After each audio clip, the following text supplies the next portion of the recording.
Hello, guys, and welcome back to the Champions of Wellness podcast. Here, brought to you by Healing Your Way.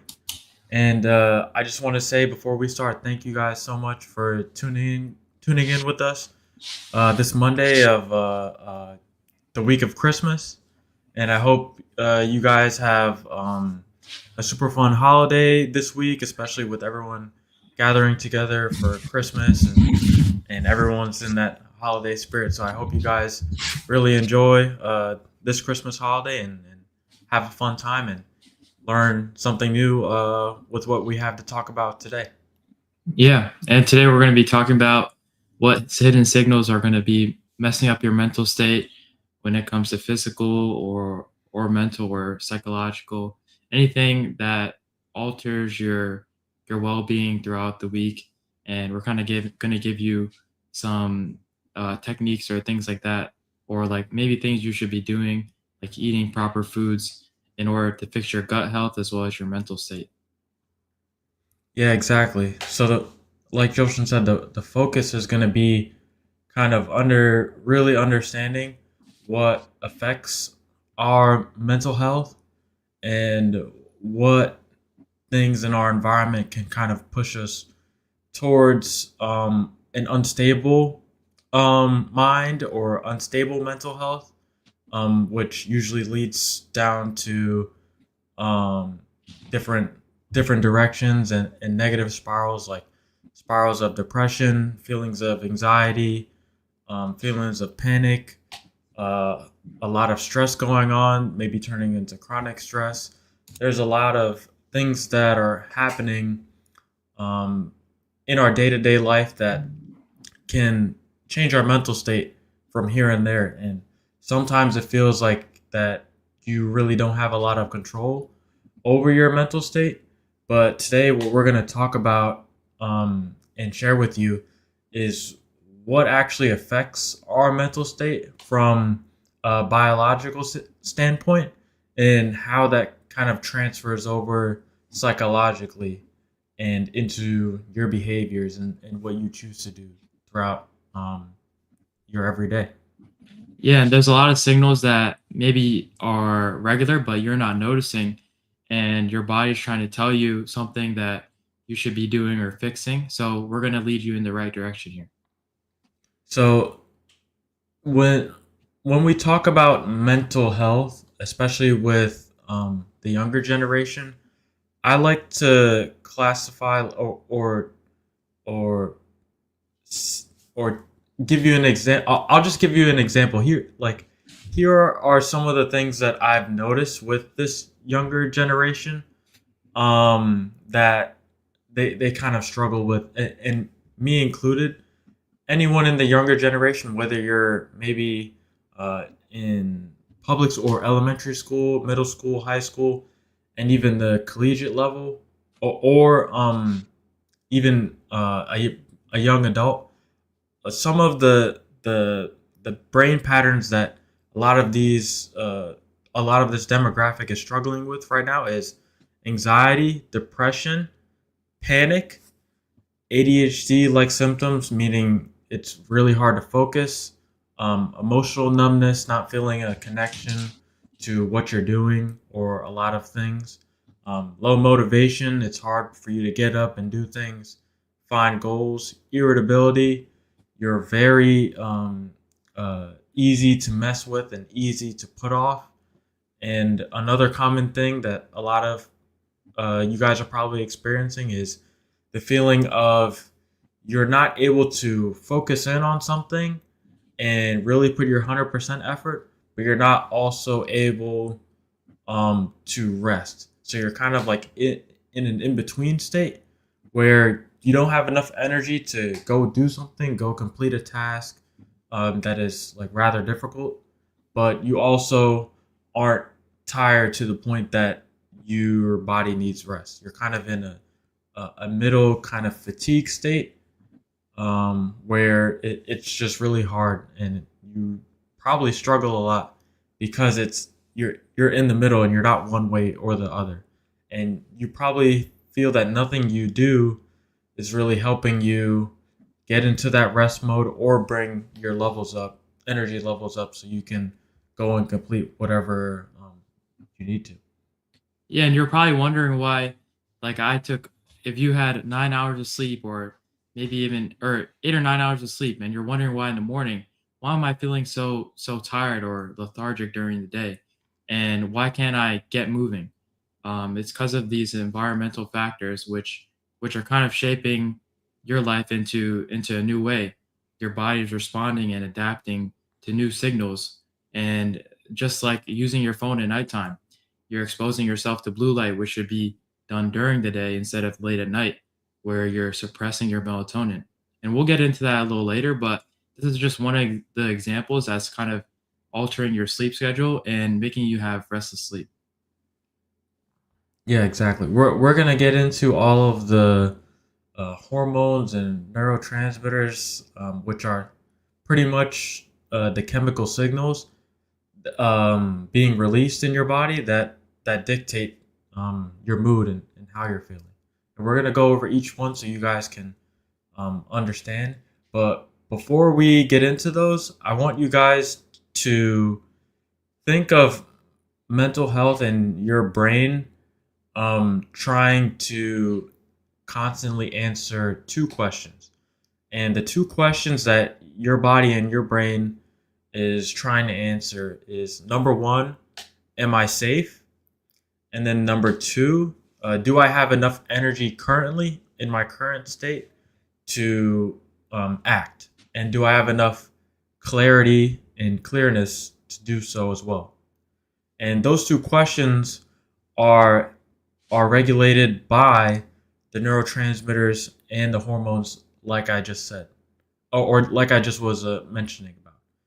And neurotransmitters, so the difference between neurotransmitters and hormones is that neurotransmitters are kind of your moment to moment chemical messengers, while hormones are released in the bloodstream and are much longer acting. So they're more for systems like cortisol, like your cortisol levels being super spiked, or it's a lot more constant with hormones. But neurotransmitters is something that's moment to moment, and it's on top of these two things.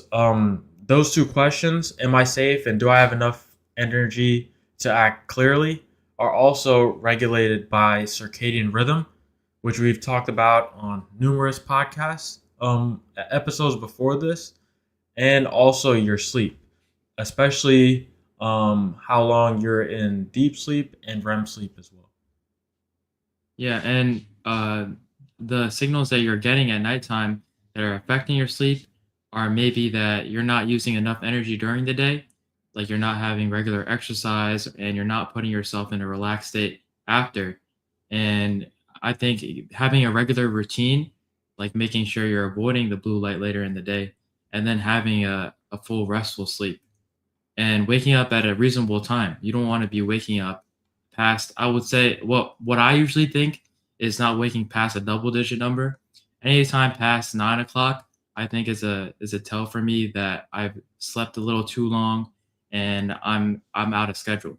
So as long as I'm keeping a consistent basis, waking up from around 7 to 8 o'clock and getting my morning sunlight, I'm setting my circadian rhythm and spiking my cortisol in the morning. And yeah. Another thing with timing, it's especially crucial for when you're waking up because um, as as we've mentioned in previous episodes, the sun emits different wavelengths of light at the different times of the day.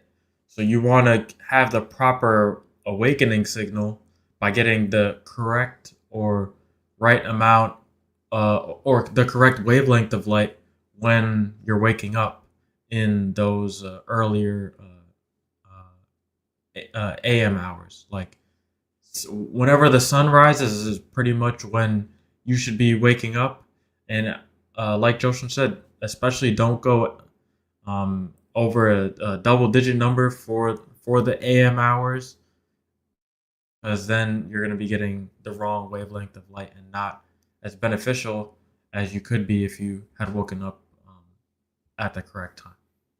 Yeah, and also I think you should kind of look at um like when you're waking up it and getting the sunlight. Like we've said on previous podcasts, you can only you can spike your cortisol significantly more if you, and actually you should do it, is going outside and getting your sunlight within an hour of waking. So making sure you're not past that time, brush your teeth and get outside.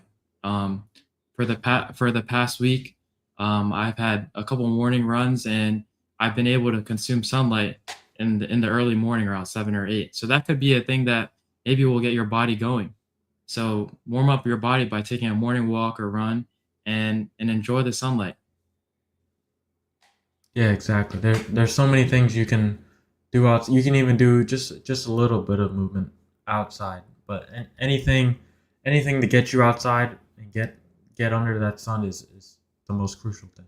Yeah, But and when you also think about it too, like if you wake up at 10 o'clock, you might have to get ready, eat breakfast, and you're looking at maybe 11 or 11:30.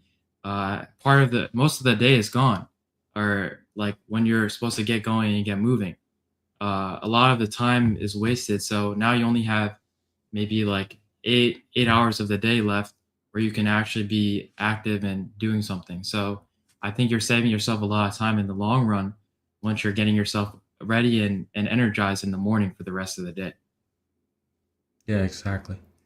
And so what does it look like when these systems and our neurotransmitters and all of these four aspects of the neurotransmitters, hormones, circadian rhythm, and sleep are all stable?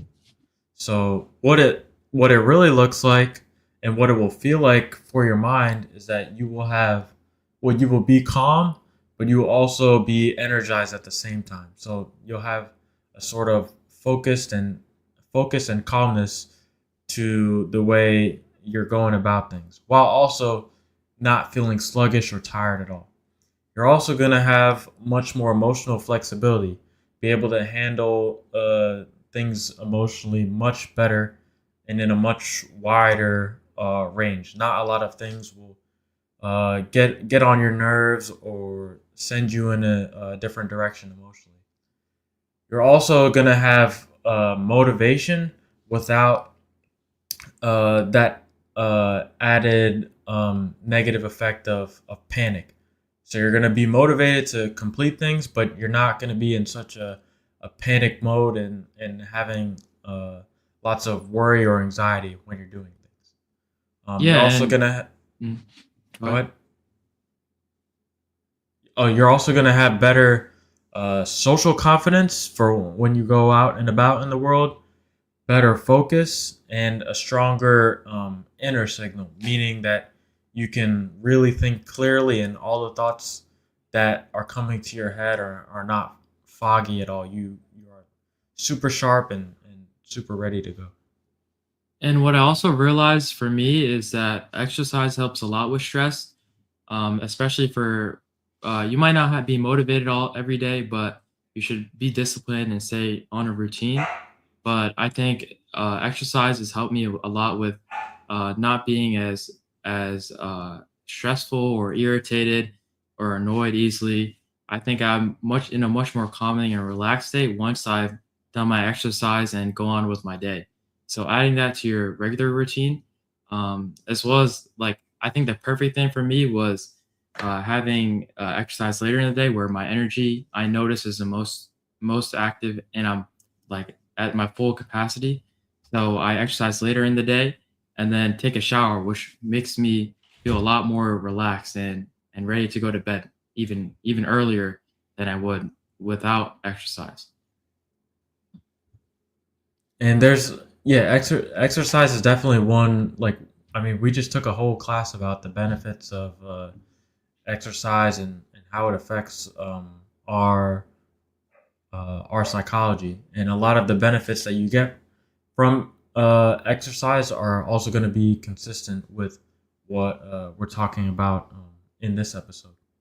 So when your levels are unstable and everything is dysregulated, your mind can feel um, wired but tired is what I like to say.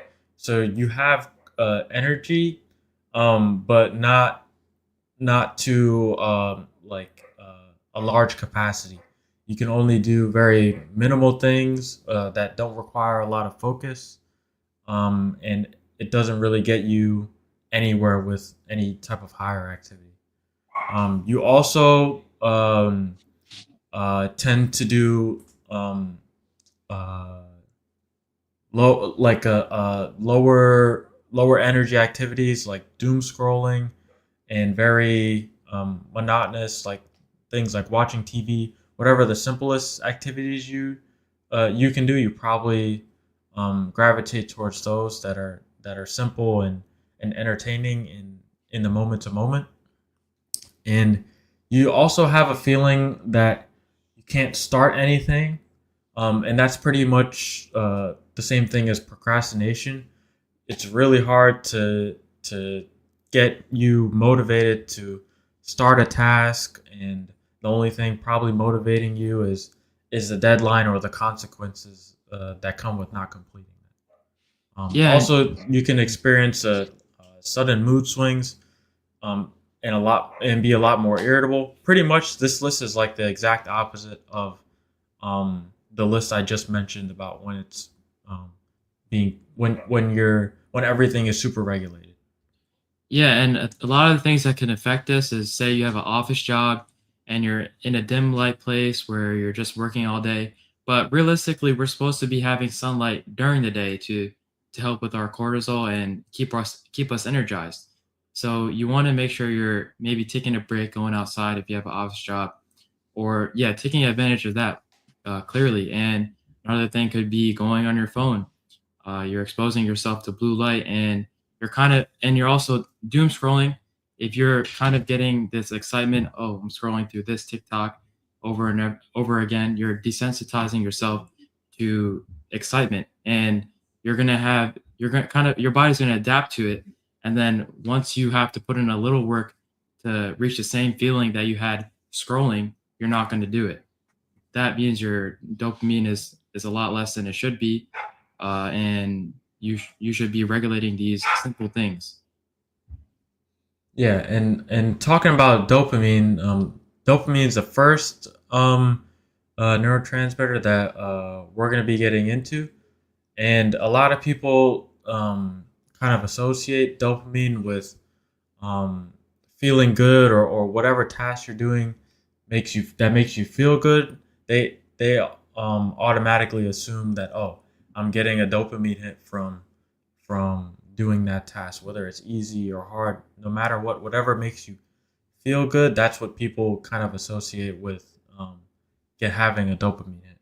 But what they don't realize is that dopamine also controls your motivation, your focus, goal directed behavior, how much effort you're putting into your goals, how you learn from things, how you learn from reward. So, for example, if I'm doing something or putting in a certain amount of effort over a period of time, and then I get a reward from it, that system has to do with how your dopamine um, is also being regulated as well. Also, it's going to affect your confidence to move forward with different goals that you have in mind. So you're going to be if your dopamine is regulated correctly, you're going to be more inclined to taking on more difficult challenges as opposed to putting them off and choosing the easier, more short lived goals. Yeah, and if you think about it in the long term, if you have a little bit more discipline and make sure you have kind of a goal set in mind or something to look forward to, you don't have to always set yourself up with an easy reward. I know easy rewards are easy, and you can find them anywhere, like scrolling on the internet or just buying yourself something.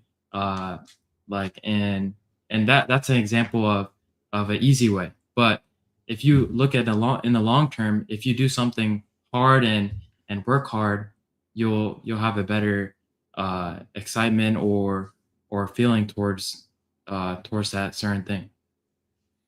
Yeah, and why a lot of people or young people feel this way and are constantly dysregulated, having low motivation, procrastinating for all their school works, going to the point to get stimulation from social media, and unfortunately, sometimes substance abuse or the use of drugs.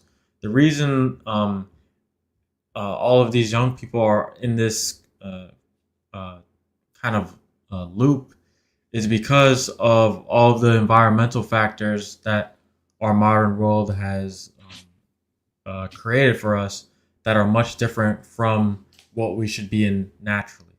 So, some of the things that the modern world has changed for us as a society is that now we have a lot less daylight exposure. You're only outside when you need to be, maybe walking to the car, walking to classes if you're at a university. If you're in a high school, you're pretty much inside most of the day. And then uh, and the only time you're probably out is when you're walking in the building, walking out the building, walking into your home, walking out of your home. It's much less than what it used to be before. Another Yeah, thing that is really affecting us is uh, what Jack Cruz calls non-native EMFs, which stands for electromagnetic frequencies, and this is from all of the technology around us, like uh, your phones, your computers, like pretty much this, like the platform we're on right now. It's all contributing to the dysregulation that our environment is putting on us. yeah, and I mean, if you're watching us right now, I think the best way is maybe listening from another device or like not a direct connection, like say with Bluetooth. I think like we were talking about last podcast with the sound, this is another factor that's playing into to how you feel. So, like making sure that you're not too close to your Bluetooth device and kind of listening from afar or listening through a wired thing is a lot better. So, and also that kind of brings me back to where I was during quarantine. Everybody was inside and we were on our computers all day. I remember some of the days I would just lay in bed and open up my computer, just laying down, you know. And these signals are not good for our body, and it's telling us that uh, with a little effort, I can get through the day, you know. And the only time I would go outside was for soccer practice, and then come back inside and go back in a dark room, you know. And that's not helping in the long run, and I'm setting myself up for failure. Yeah, and if you um, take advantage of trying to rebuild and re-regulate your dopamine levels, your whole day can pretty much change um 100%. You can go from feeling tired and lacking the motivation to do anything to now getting up and having the whole day for you to kind of conquer and take under your control. So, as much as we like to think of mental health as things that are only very hyper specific to us, and because of things like past traumas and things like that, not to say that it's not, but a lot of the problem with this generation stems from the modern environment and our unfortunately uh, negative negative habits that are really affecting our health. Yeah, as the evolution goes on, I think we've kind of shifted to the opposite of where we should be. You know, we should be outside doing something that will get our body active and kind of go with what the environment tells us. Yeah. So what do you need to do to stabilize and control your dopamine? So like we said earlier, you need a strong day signal, a strong signal to tell you that it's daytime, that you need to get up and that you need to go. And that's gonna be, like we've always been saying, more like morning daylight exposure. Getting out there, I recommend probably 10 minutes. with movement is the best thing to do. And if it's not too cold out like it is here in Pennsylvania, grounding is also very very good while you have your morning light exposure. The second thing is a real night signal.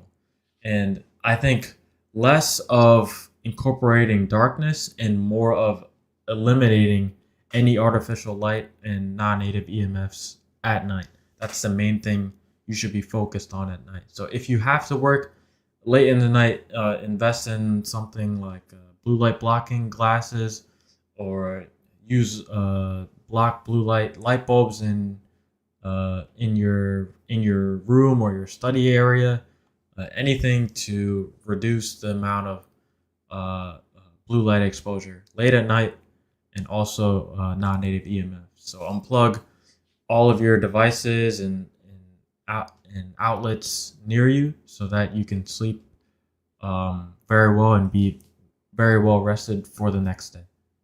Yeah, and if you have your phone right next to your head, and or like say you're scrolling on your phone and you're going to sleep, I know it's something you shouldn't already do, but maybe put your phone, throw it all the way across the room. Whatever it is, whatever it might be, to help with your sleep as well as cold exposure. I've noticed that I'm in a lot more relaxed and easy to fall asleep state than being like really stimulated and really heated up. I think what helps with that is taking a hot shower later in the day. Then your body will regulate itself to being more cold, or from the heat. It will regulate itself eventually. So you'll be a lot cooler later in the day. And then don't bury yourself in really warm blankets. I know it's winter time and you need to be warm, but making sure that your body is feeling the right stress signals is important. Exactly. And now we've wrapped up with that conversation with dopamine. We're gonna move on to the next two crucial hormones and neurotransmitter, which is serotonin and melatonin. So the reason they're talked to together is because they are biochemically linked, and serotonin is the daytime precursor for melatonin. And as you all know, you've probably heard of melatonin before as a supplement, but it's a hormone that regulates our sleep. And when it's time to go to bed, our body releases it into our system for us to feel tired and ready for some rest. Yeah. So what serotonin's main role is it's your daytime emotional regulation and your environmental confidence. So what it's going to primarily control is things like your baseline mood stability, um, emotional resilience, your social confidence when you go out and do things, impulse control. So how likely are you to uh, engage in certain behaviors and do things right off the fly. Your anxiety threshold, how much worry you have throughout the day, your stress tolerance, how much stress you can endure and still be level headed and emotionally stable, and also your perception of safety. So serotonin controls a lot as far as how we're feeling emotionally and how our mood is, and if it's stable or if it's not. And when people um, have good serotonin regulation, they feel very grounded, very safe in where they are and what they're doing, and they can be calm and emotionally stable, and also handle stress in a healthy way, uh, instead of spiraling and ripping all the negative effects of distress, instead of something like eustress, which is very positive. Um, And I think serotonin will also help with maybe what you say or what you do throughout the day. You might be a totally different person if it's fully regulated, because I think it helps a lot with judgment. Like you said, you might say things or do things that are out of the ordinary just because you're high stress and your serotonin is not being at its optimal capacity. So you should make sure to regulate it properly. Yeah, and serotonin, like the dopamine, is highly influenced by bright light exposure during the day, at the right time, while also getting adequate nutrient status. So the added thing on top of the dopamine with serotonin is that you need to be getting the right nutrients, macronutrients and micronutrients, every day, and using something like a fitness tracker, for maybe 1 day's worth of food is a really good tool to um, monitor what your current eating habits are right now, and maybe show you some areas you may be lacking in, some areas you are proficient in, and then it's up to you to make those nutrition adjustments to help yourself out pretty much. Yeah, and I also think what's important that people are missing is timing. When you eat, a lot of the energy that your body uses is going to your stomach. So you don't want to have an exercise right after, and you want to put a little grace period in between, or maybe not eat right before you're going to bed. Give yourself a little grace period, maybe 2 hours at least before you go to bed when you eat. Eating at the right times is really important. I think what a lot of people are missing is breakfast. I know some people don't like breakfast, but I think even just a little sourdough bread or some healthy fats and some protein in the morning to help you go throughout the day. You don't have to eat a full breakfast, something that's a little too much for your body at the time, and maybe you're not awake enough yet. Maybe eat some boiled eggs or some soft boiled eggs with some sourdough bread. This morning I had some avocado, sourdough, soft boiled eggs, and some ham, and that was good, healthy fats, and as well as some quick carbs for me throughout the day. And I felt pretty energized. And I've been doing this for a little bit, and I've noticed I feel a lot more energy when it's most important, which is earlier in the day, towards maybe the evening, where I need it. So I think incorporating foods at the right times is really important as well. Yeah, and it's uh, well, first things first. Always make sure that, like, if you have anything to complete the morning with, it's the sun first, and then probably your breakfast second. Also, you should be eating uh in the morning within the first 30 minutes of waking anyway, to help regulate your hormones and neurotransmitters correctly. So, what I would say is get up, go directly out into the sun, um, then come back inside, brush your teeth, or do whatever little bathroom tasks you have to do in the morning. Then start right away with your breakfast, and Yeah, and that'll make sure fit to that 30-minute window. Yeah, and make sure to rehydrate as well in the morning. I think another step that you should do right away is drink 2 glasses of water. I've been drinking 2 glasses of water and taking electrolytes in the morning, right when I wake up before I go get my sunlight. And I've noticed a big difference. I think you're going to be knocking out your light water and magnetism if you drink your water in the morning, then go outside and do some grounding. So having those 3 steps in the morning is going to set you up for success throughout your whole year. Yeah, and it's gonna it once like also it this whole process should be something that uh uh you should be thinking about as rebuilding, and not fixing um overnight. Like these systems, especially your hormones, um if they have been uh, in dysregulation for a long amount of time, it takes like it's a pretty long process getting all of your levels back to where they need to be, and you should be taking time and really putting in realistic changes into your life to see the benefit. Don't expect 1 or 2 days of uh, 1 or 2 days of doing these things to affect you long term. It has to be done on a consistent basis. And it's a sad thing that our modern world has taken out a lot of these basic human needs Hmm. that we should be doing every single day. And I feel like our artificial world makes it much easier to avoid doing those essential things. Yeah, and one example that it may take a little time, but it will really help me. I have iron deficiency, so I do need to supplement iron as well as get my vitamin C to increase absorption. So I've been having, and also it takes around 46 to 72 hours to absorb iron.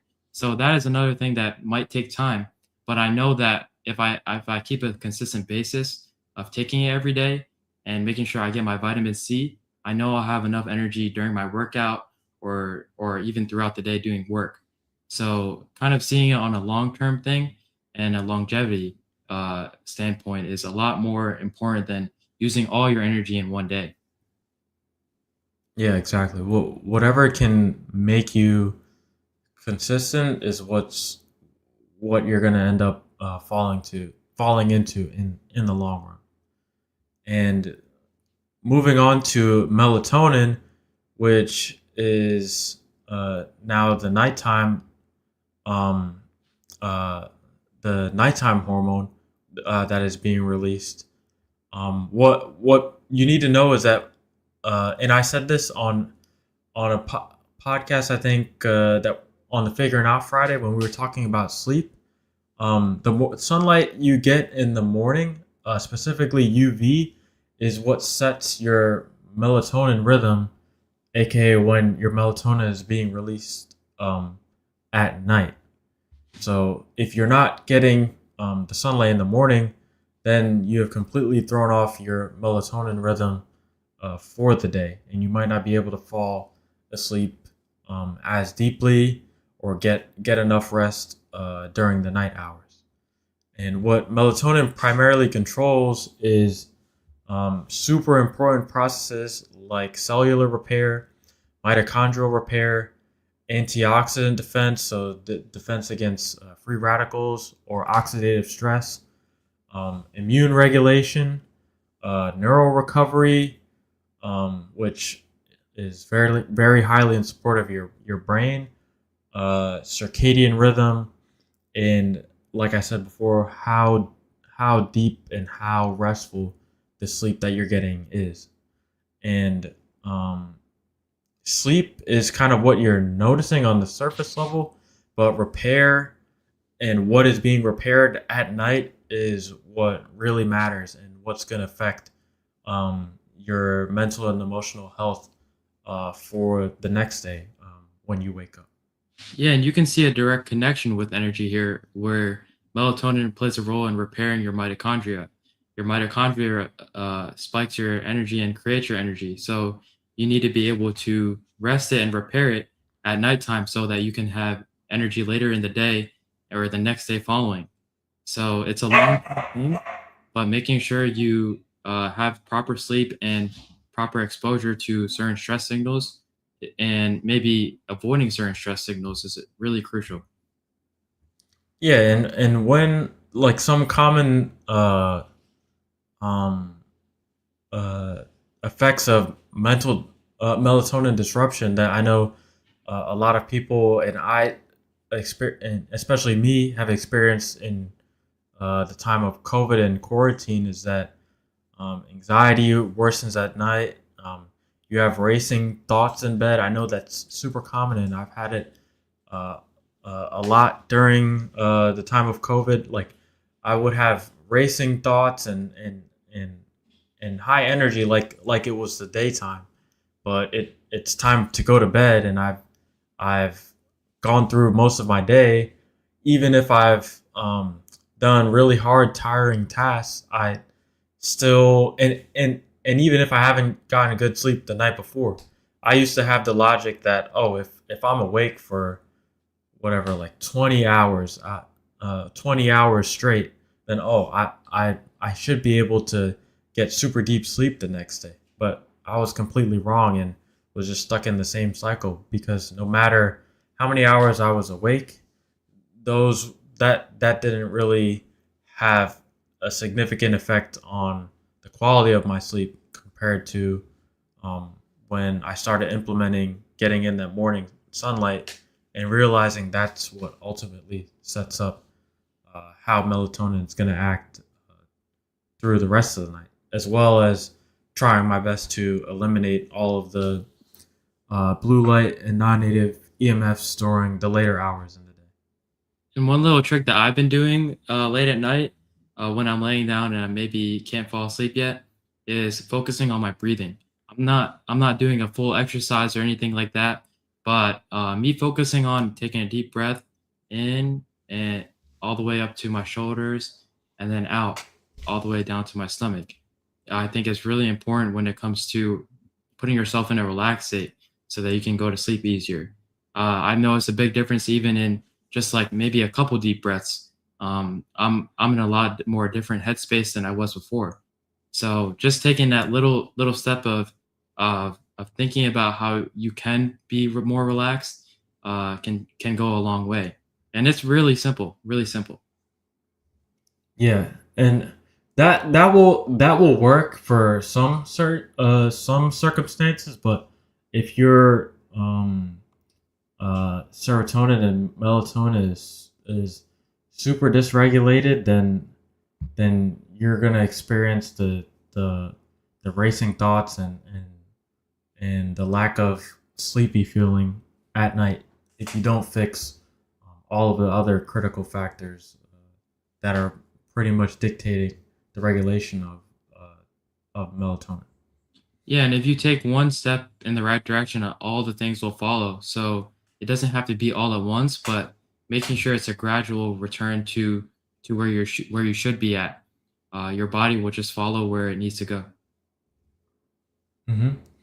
And just a reminder, like we've been saying, artificial light um, breaks both of the systems of serotonin and melatonin. So you should be doing your best, especially 2 hours before bed, of avoiding any highly stressful activities if you can. Um, but if not, and if you have to do something like study very late in the day, um, uh, use a book or don't try to limit the use of any phones or any screens and super bright lights at night. It will really impact your sleep, and also unplugging all devices around you is super crucial. And I think you can notice the benefits after up to a week of making these simple nighttime changes. Mhm. So now we're gonna go into cortisol, which most people know or interpret as the stress hormone. And cortisol is not something to be looked at as something bad or something harmful for the body. Cortisol can be very good when it's timed right and when it follows our circadian rhythm. But when cortisol is in a spiked or in a chronically spiked state or raised level, then that's when we're gonna experience a lot of the negative effects. So a healthy pattern of cortisol would be having it spike higher or at its peak in the morning when you wake up, and then uh, lower gradually as the day progresses, reaching its lowest point at night for then where melatonin is being released into the system. And when cortisol loses its natural rhythm or regulated rhythm, that's where you start to feel wired at night, like your heart's racing or you have racing thoughts. You're maybe very in a high emotional state at night. Um, Things like that. That's what elevated cortisol or chronically elevated cortisol levels um, can do to people. And then that's going to leave you tired in the next morning, you're going to be constantly anxious, even for small things that really don't even matter, and it's gonna just put more stress on you, more stress on your mind, your body, and leave you overstimulated and tired at the same time, um, which makes you feel really stuck and like you're not going one way or the other. You're just in the middle, kind of cruising um, at a at an undesirable spot in your life. Yeah, and you can see the big difference of cortisol spiking in the morning versus melatonin at night. You can see the how one should be during the morning and then later, and it goes down as the day goes on, and then melatonin comes in as it rises, and then towards the morning it recycles over and over again. So you kind of can see what you should be doing and avoiding, like blue light later in the day, avoiding that.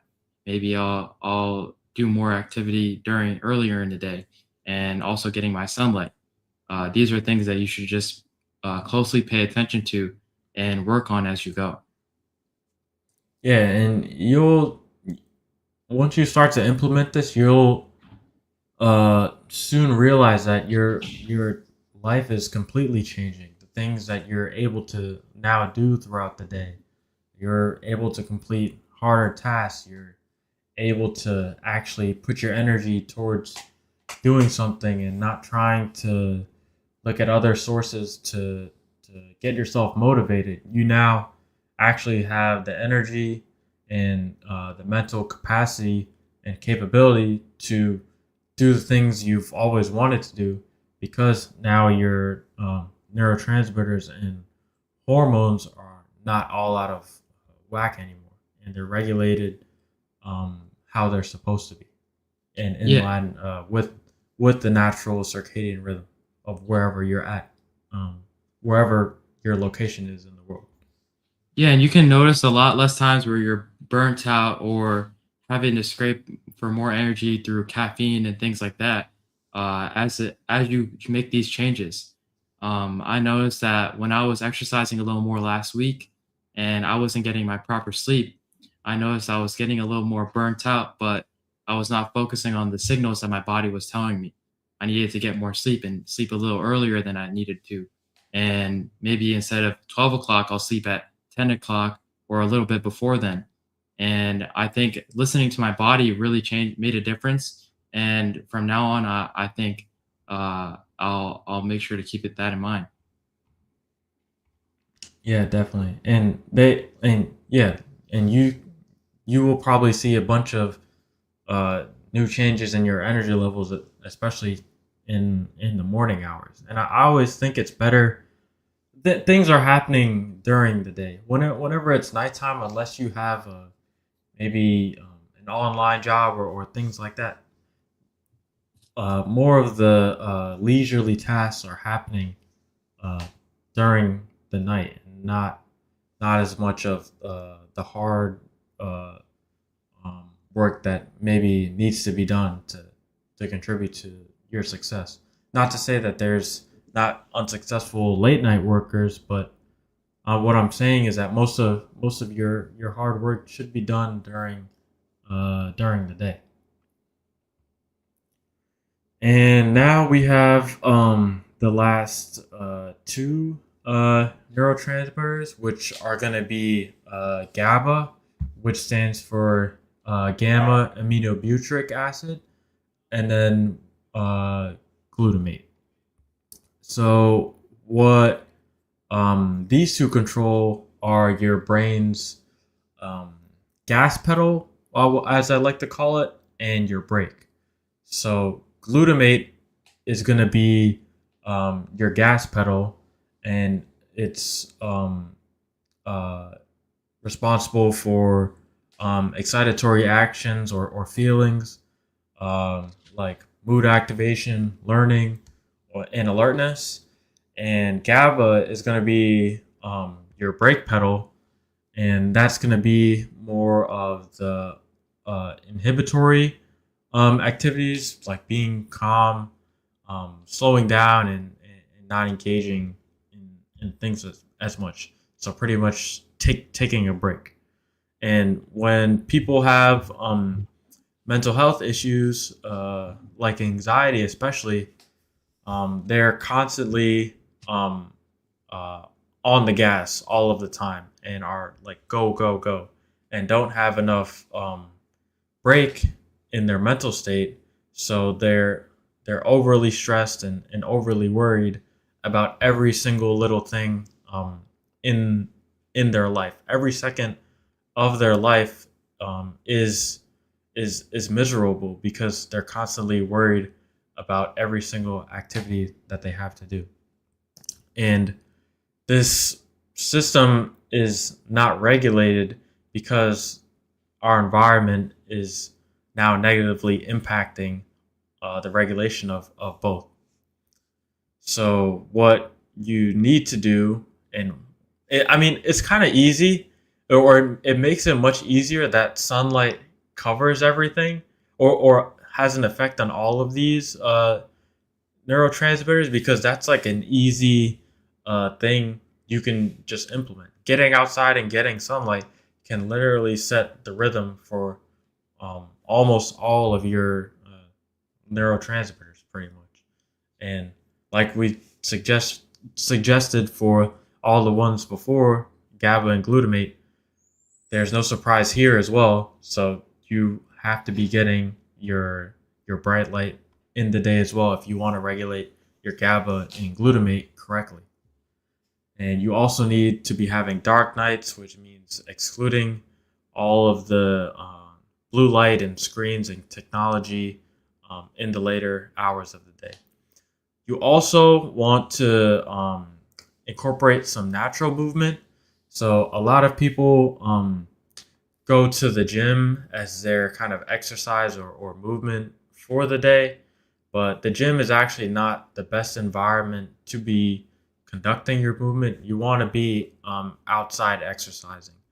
So if that's going to a park and going for a run, doing a sports activity, doing anything outside is the most optimal for having natural movement instead of always being in an environment like the gym. Not to say that a gym is bad. Of course, the gym is an amazing place and incredible if you want to gain strength and gain conditioning and reap a lot of health benefits of exercise. But you're not in the most optimal environment compared to being outside. Yeah, and in the gyms, there's a lot of blue light that you're consuming. There's this one gym that has this really big lights, and it's a commercial gym, and it's blue light. Which when I walked in there, it kind of felt overwhelming, and I know I was at the time where my energy was at its peak, but it was kind of throwing me off, and I didn't get to focus as much as as I should have been. And I think that's another thing that you should notice. If something's irritating you or bothering you, like the blue light, how I'm saying, you should put yourself in a better environment. Maybe going outside. Maybe even if you have a home gym, take that home gym or material or weights or things like that outside, and in the morning do some morning exercises. I think maybe doing some fantastics like Traeger we talked about. Fantastics are little things that can involve movement and give your body a more supple and softer feeling in the morning, and get you you can upregulate your body and downregulate your body using it. So it's kind of very versatile, and I think walking or even running or using Mentastics in the morning is really helpful. And adding on the avoiding blue light and getting sunlight, grounding, and drinking your water in the morning, you'll be cutting out a lot of things and setting your body in the right direction. So it doesn't take too much effort. It's just putting yourself in the right routine. Yeah. So if you wanted the most simple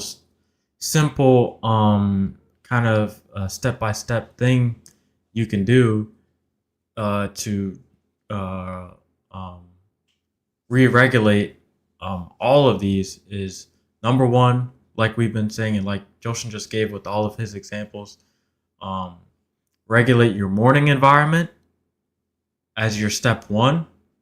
So doing all the things that we've already been talking about to do when you're waking up, do that as your step one, and then step two, preparing your night for success for the next day. So saving those last 2 hours before bed to reduce any EMF interference, as well as any high stress activities, is really going to help you out. And then step three would be to have what I call one dopamine meal per day. So this dopamine meal is a task. So you're gonna have one daily task that you're gonna do that is pretty high effort, that is very meaningful, that you have a connection with, that's gonna be kind of centered around yourself and your goals and contribute to maybe your overall life's goal or your main goal for that day. It's not gonna this you're only gonna do it for a certain amount of time. It's not gonna be something that's gonna take up your whole day, but you're gonna put a lot of effort and focus into it, and you're gonna complete it without multitasking. A lot of people like to multitask, and I think that um, kind of puts them off and leads them to spiral in different directions and leave a lot of work left undone. So you're going to do this task without doing other things on the side as well. You're just going to focus on this one thing. And Yeah, and step I think if you do this one thing without multitasking, you can get the most out of it. Like me, I think one of the examples that we have is going to kickboxing training. Sometimes there's days where I don't want to go and it's going to be really difficult. I know every day is going to be difficult, but I'm just getting myself out of bed and getting myself going there is just showing myself that I can do something difficult throughout the day and also receive a reward, which is a relaxing feeling, as well as I'm getting better with myself. I'm getting better as an athlete as well as mentally. I'm getting a lot more disciplined. So making sure you do something a little bit difficult, even it could even be something like say you have a relationship, talking with your significant other or talking with your family, doing things that help you overall, but are making sure you're making sure that you're not multitasking and paying a full 100% attention so that you can get the best outcome. Yeah, but you want it to be something like not like a conversation. If you're doing it with another person, you want it to be something really goal directed. You want to have a end result or end reward.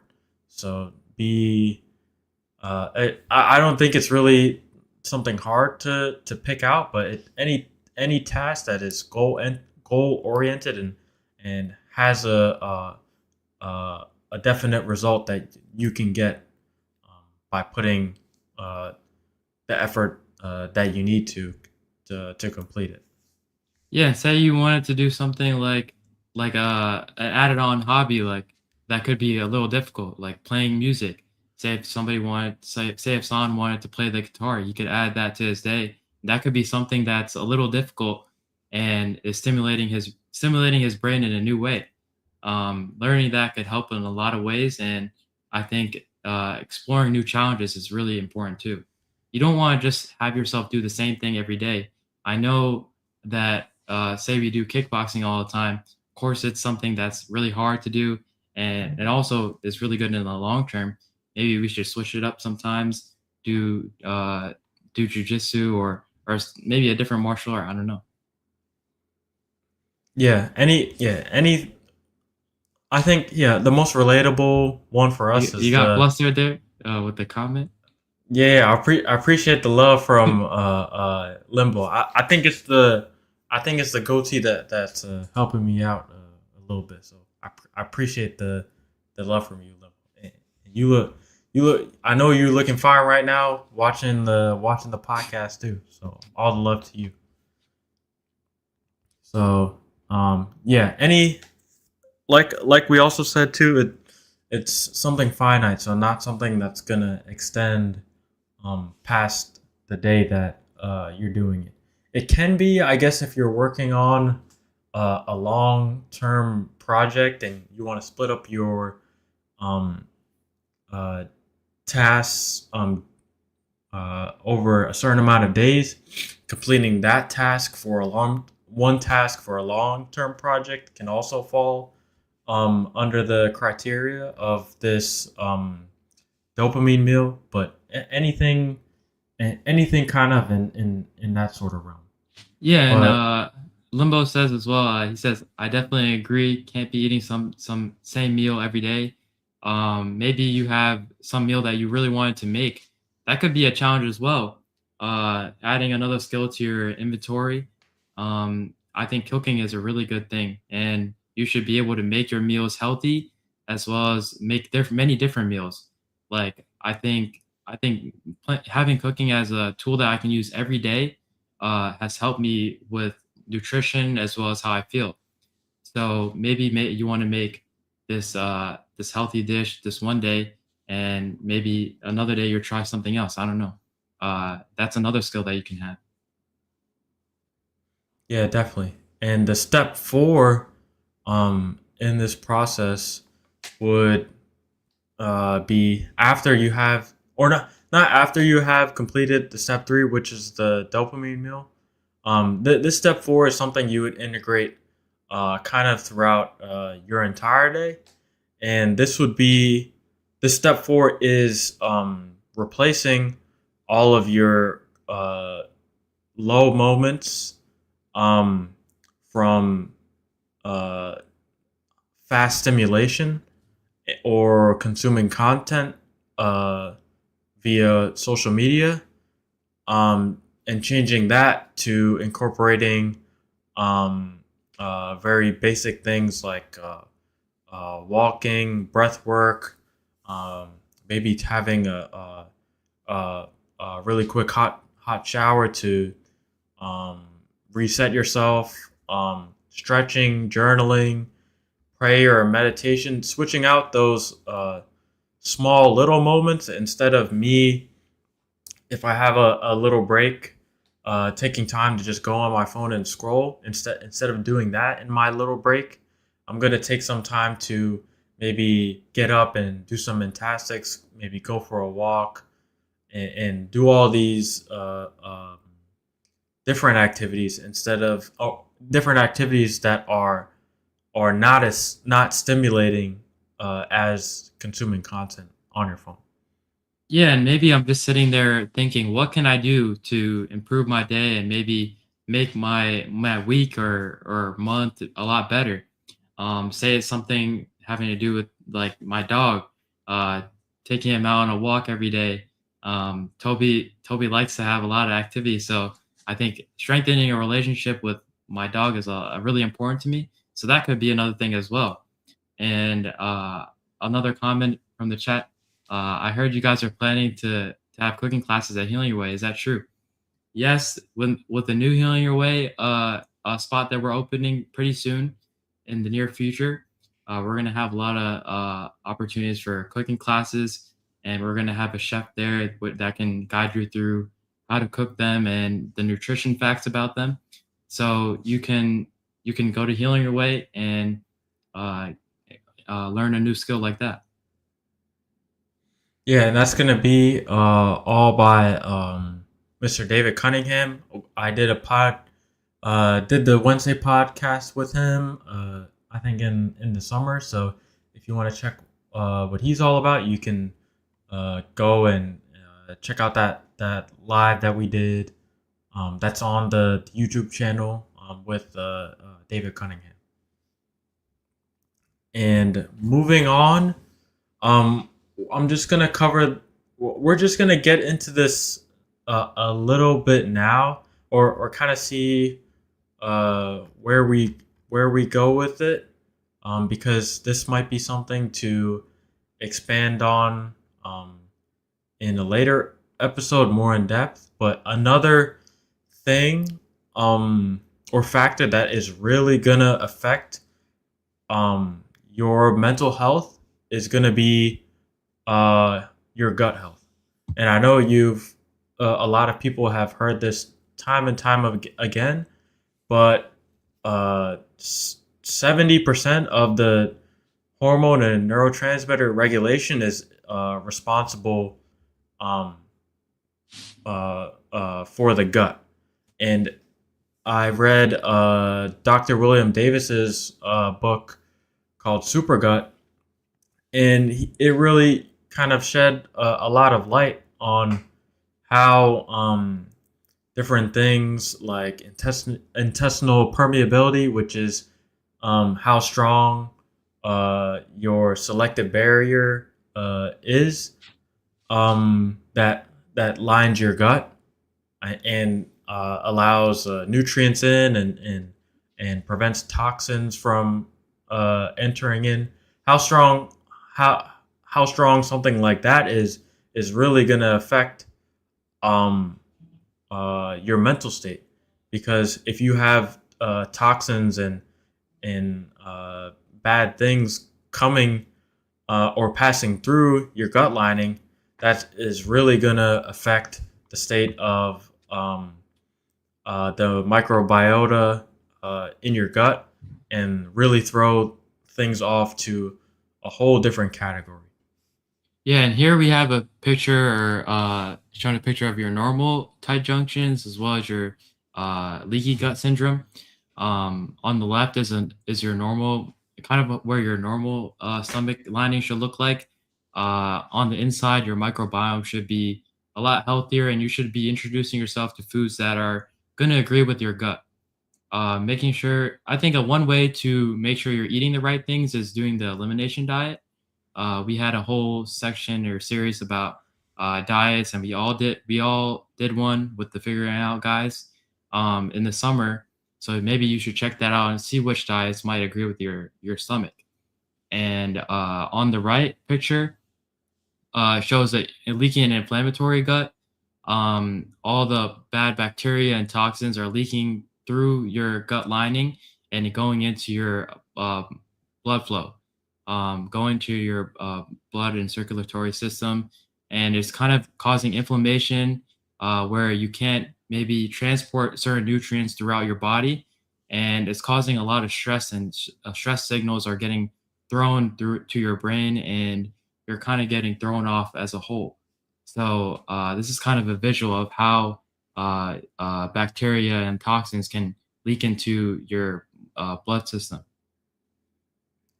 Yeah, and also on top of mood, or the gut being very responsible for your mental health and your mood, it's also heavily responsible for your immune activity. And also, more than 70% of immune activity interfaces with the gut and how strong your gut is, and if the bacterial populations in your gut are in the optimal ratios.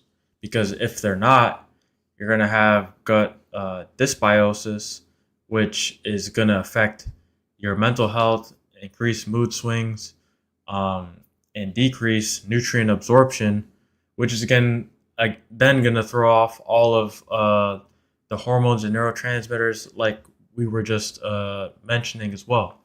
And one actually cool thing that I learned on one of Jack Cruz's podcasts, I don't remember which one exactly, but he found that, or he was talking about an experiment where, with monkeys, I think, where they were feeding them the usual optimal diet that uh, every monkey or wild monkey would eat, and then they swapped that diet with Mars bars. And the thing that they did is kept uh, the light environment consistent and super optimized. And what they noticed is that all of the gut populations and stomach were not affected at all. Everything was completely the same. as long as the monkeys were getting adequate sunlight and were in the correct natural environment.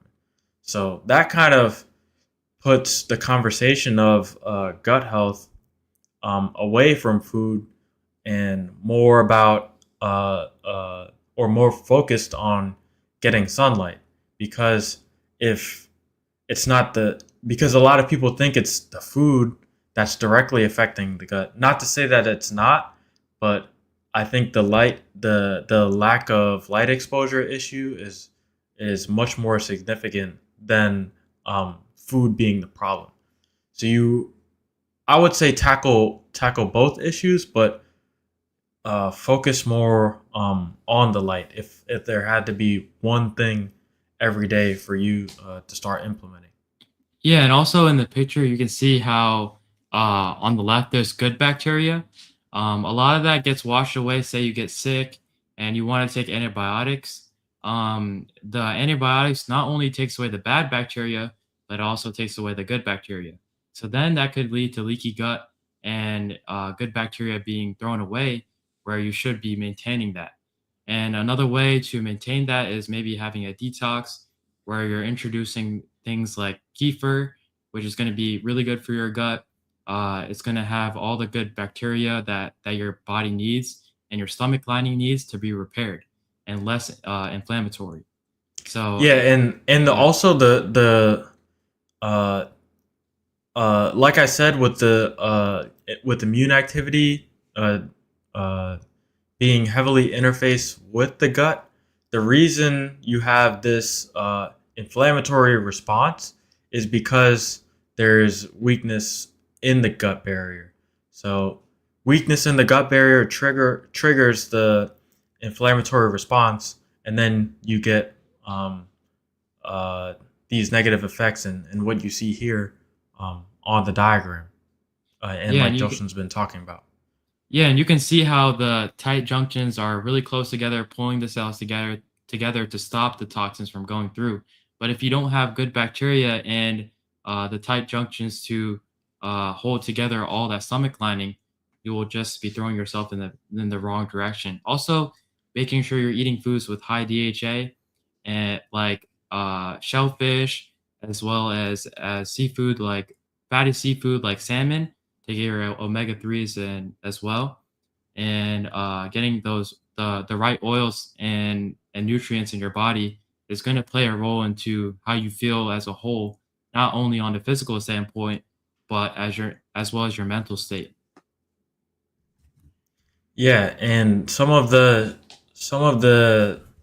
uh, negative signals that you can get from this inflammatory gut response is altered dopamine signaling, a blunt in serotonin stability, disruption of melatonin production, an increase in cortisol, and then a reduce in GABA.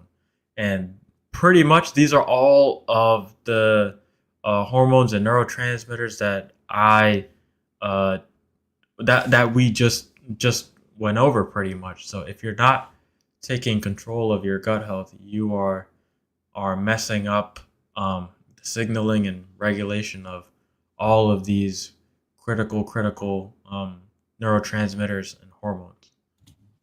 And also, I think another food that you should be taking into account is pickled vegetables.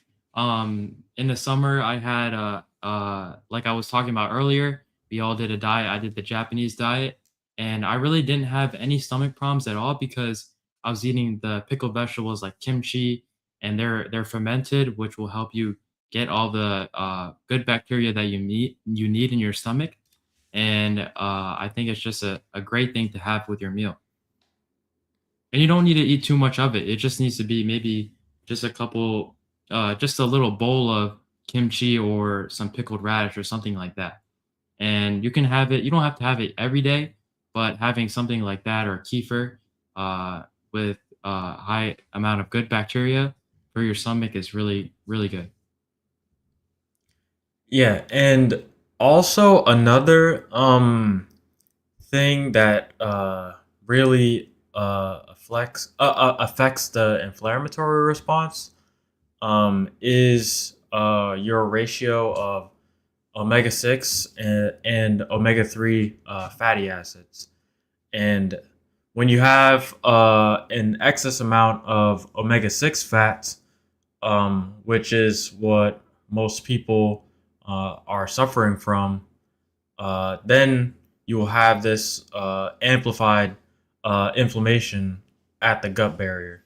So, just for reference, most people have uh, highly excessive ratios of omega 6 to omega 3. And omega 6 is pretty much from like saturated fat, seed oils, from fast foods, all of those fat sources. And omega 3s are going to be from things like salmon, any fish. That's why you see omega 3 supplements being fish oil capsules. That because that's where you get it from. You're getting it from fish oil, avocados, olive oil as well. More of those unsaturated fats. And implementing more of those is gonna bring your omega 6 and omega 3 ratio back up to par and reduce gut inflammation. Yeah, and you should look for what you can and can't eat because a lot of people like to eat steak, and I like to eat steak too, and I think it's really beneficial for my diet, especially because I'm iron deficient. I need something like a red meat to help me have iron throughout the day, throughout the next days upcoming, and have energy for my exercises. So steak is definitely important for me, but some people might not be able to digest it properly, and it might cause a lot of inflammation in their stomach and because it's high in fat, it might. Depending on the cuts that you get, or if you're getting ground beef, the fat to lean ratio that you get. But yeah, most Yeah, people are leaning towards the fat side of things. yeah. So if you can eat steak, maybe just eat the white meat, chicken, turkey, or salmon. Definitely make sure you get the salmon in or some fatty fish.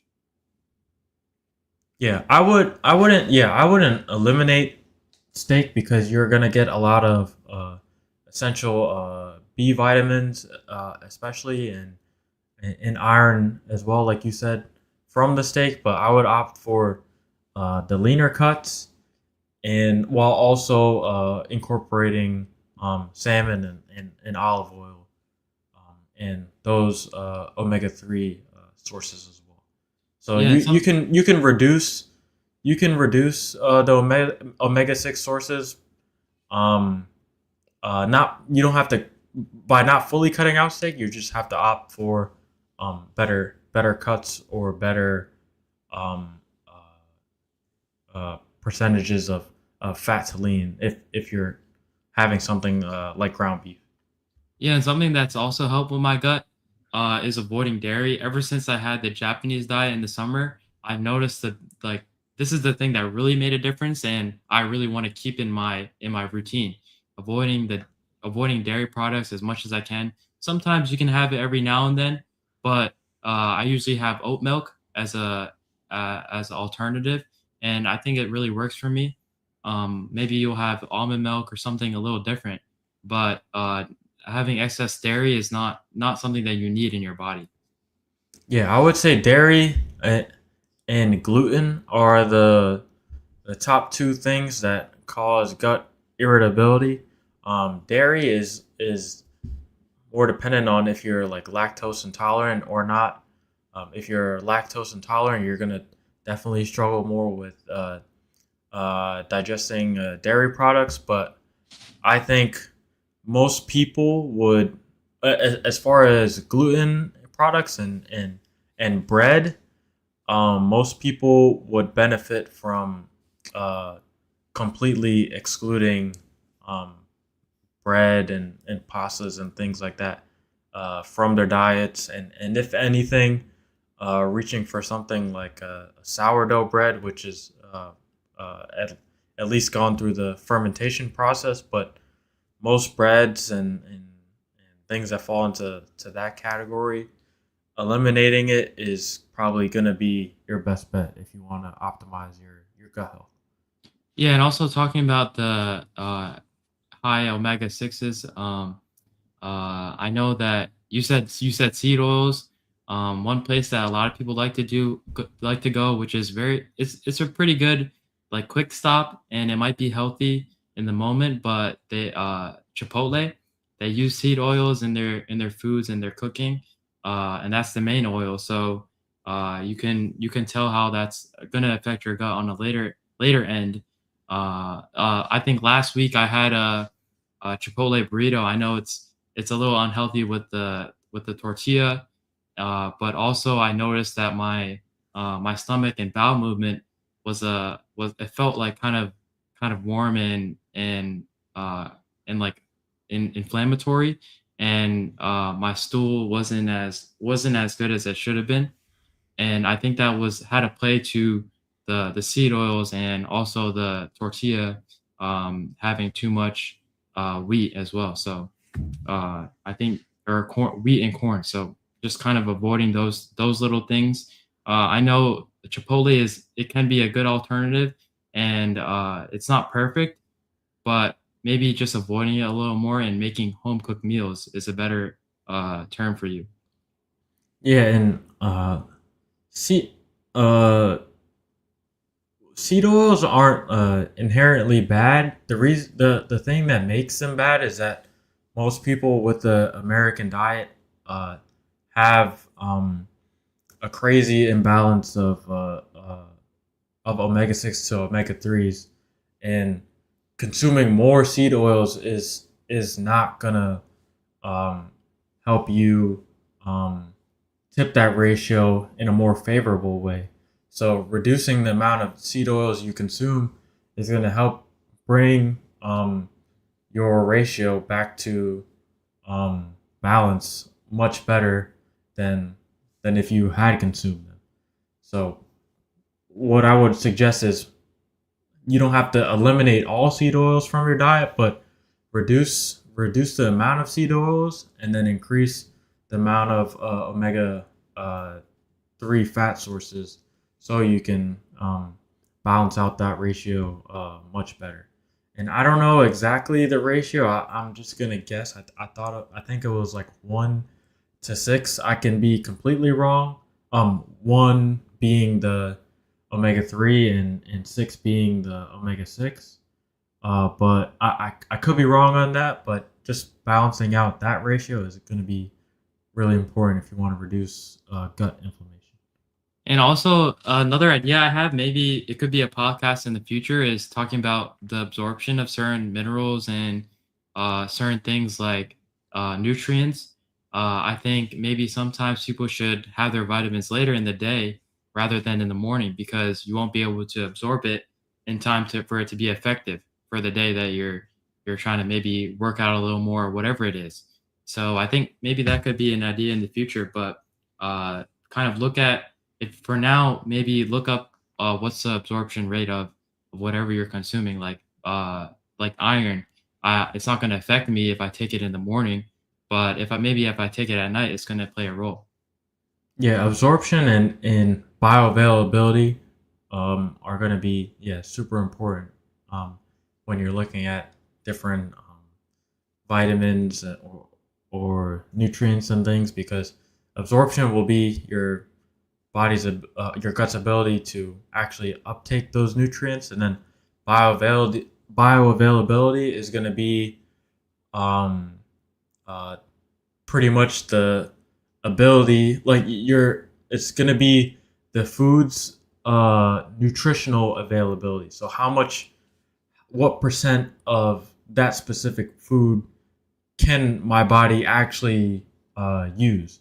And some people um, maybe consuming things that are less bioavailable, therefore getting less nutrients than they could be.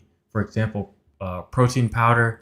If you're getting something like a whey protein powder, that's going to be much more bioavailable, meaning your body can actually use that protein compared to something like a plant-based protein, which is much less bioavailable, and you're probably going to need a larger amount of the plant protein to then be able to absorb the same amount as if you had the whey protein. Yeah, and also some things maybe not doing it all the time, but having maybe soy-based proteins like tofu and soup. In the summer when I had the Japanese diet, I had miso soup and I made it homemade, and I think that that fully agreed with my stomach, and it's a plant-based protein, so or soy-based protein, so I think it helped with whatever I needed. Yeah, and what else do I have here?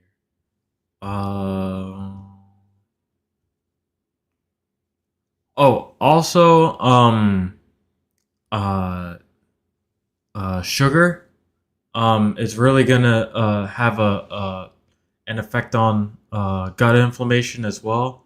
So, especially like high fructose um, products, you're gonna want to avoid consuming those because it's gonna cause a lot of gut irritability, and especially if you consume high amounts of uh, sugar in one sitting, that's gonna really throw off your gut and throw off your um, mood, as well as give you a glucose spike and crash as well, which is gonna really affect your energy. So that's another thing to be aware of uh, when you're considering your gut health.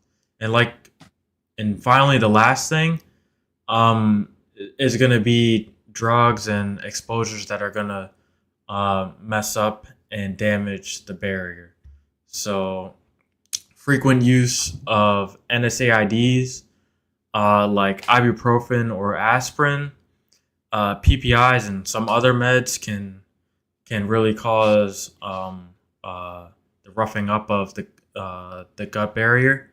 Repeated antibiotics, like you've said already. High alcohol intake. Alcohol is really damaging to the gut, and if you're going out on frequent Saturday nights or weekend nights, drinking a lot of alcohol, you're really ruining your gut lining. So uh, limiting or eliminating it and having control of it as much as you can is the best thing to do when trying to preserve the longevity and healthiness of your gut. Yeah, and I One, think also, I was talking to my sister about everybody has a ceiling, and everybody can reach it if they can do the right things like training or playing a role in their nutrition. It's up to them if they want to work hard enough to, or be more mindful enough to reach that ceiling. Your body is capable of many things, but if you can't regulate something like simple as not drinking alcohol during the weekends, you might not reach your full potential. yeah, and what I was gonna say is one other thing that can affect gut health is a chronic high caffeine dependence, especially if it's so high that it's messing with your sleep and your stress as well. So, um, trying to reduce the amount of caffeine that you intake, especially in later hours of the day, is really going to help. And and on top of that, we did an energy drink episode on the best beverages to consume, or caffeinated beverages to consume, when to consume it, and how to approach it in a healthy way, and stop being so reliant and so dependent on it. And yeah, just check out the Figuring Out Friday live for on the Rumble on the YouTube channel if you want to check out that episode. Yeah, and it's But I think the title is caffeinated drinks or something like that. yeah, something like that. We tested out a bunch of different ones and recommended the best ones that we thought were good for your health, as well as the recommended dosages and um, amounts that you should be taking per day. Yeah, and we're kind of building. I feel like as we go, like a lot of certain reference points that people can have, like water as well. If somebody can wants to take a look at how that plays a role into their health, we have a water is life podcast that we already did. So yeah, see, someone's drinking water right there. And like I said before, some things that you should definitely do is in the morning to set your day right is drinking a glass of water, a full glass of water, maybe 16 ounces, and then going outside, getting your sunlight and grounding, and that will knock out light water magnetism that you should be getting every day. Yeah, and I think that wraps it up. We covered, or I think we covered everything as far as what's gonna really be indicative of good, healthy, stable um, mental health, and Mhm. hopefully you can implement some, if not all, of the recommendations we've given to you guys in this episode, because I really feel like not only is it going to change your day, but if you implement these things consistently enough, you're going to notice changes in your life. You're going to be much more successful. You're going to be doing the things that you've always wanted to do, look the way you've always wanted to look, feel the way you've always wanted to feel. Like everything is going to change if you start implementing these basic things that unfortunately the modern world has kind of damaged and taken away from us. So kind of cherish the things that Mother Nature has given us, because it's to our benefit and not to hurt us. Yeah. And yeah, thank you guys for tuning in to today's Monday episode of the hidden signals that are shaping your mental state. And we will see you on next Monday's Yeah. podcast. Oh, I wanted to add as well. We might be having a special guest on as well. Next Friday, it might be centered You around mean maybe Monday? Monday? No, we're next not on Monday. Yeah, Friday. Yeah. next Monday. I keep forgetting, but it might be centered around sports and the psychological side of it. We're not sure yet, but be ready for next week and stay tuned. Yeah, and I hope you guys have a wonderful Christmas Eve, Christmas, and Yeah. have lots of good food, share a bunch of presents, and have a good time. So, Merry Christmas to all of you guys this week, and we will see you on next Monday's podcast. Thank you. See you guys. Merry Christmas.